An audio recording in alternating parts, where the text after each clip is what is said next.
Yaorana et bienvenue sur Jurismana. Aujourd'hui, toujours en lien avec le renouvellement partiel du Sénat et en continuation directe avec la vidéo précédente, nous allons nous intéresser rapidement aux sénateurs aujourd'hui.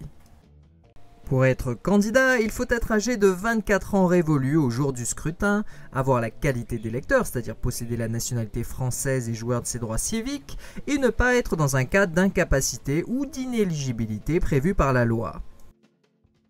Il existe un certain nombre d'incompatibilités pour les sénateurs. Ainsi, par exemple, ils ne peuvent pas être en même temps députés, membres du gouvernement, membres du Parlement européen, membres du Conseil économique, social et environnemental, membres du Conseil constitutionnel, du Conseil supérieur de la magistrature, de défenseurs des droits ou magistrats.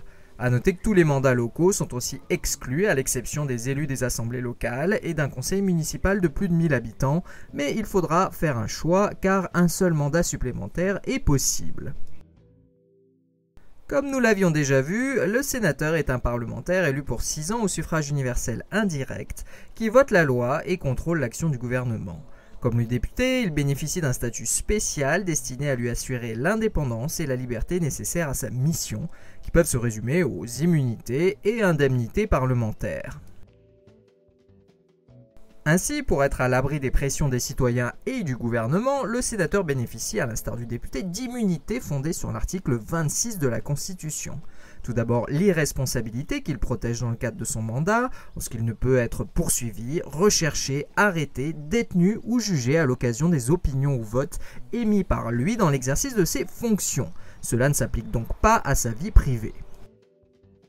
Il existe aussi l'inviolabilité du parlementaire en ce que le sénateur ne peut faire l'objet en matière criminelle ou correctionnelle d'une arrestation ou de toute autre mesure privative ou restrictive de liberté qu'avec l'autorisation du bureau du Sénat, sauf crime ou flagrant délit.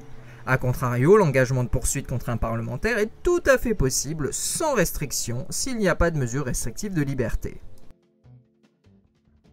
Autre élément lié à son indépendance, l'indemnité parlementaire, qui est destinée à compenser les frais inhérents à l'exercice du mandat.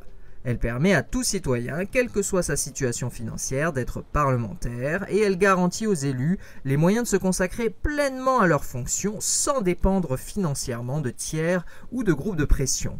Elle s'élève environ à 5 380 € net par mois, soit plus de 640 000 francs CFP. Et voilà, nous en avons terminé avec cette vidéo très rapide sur les sénateurs. Merci à tous et à très bientôt sur Jurismana. Parheane!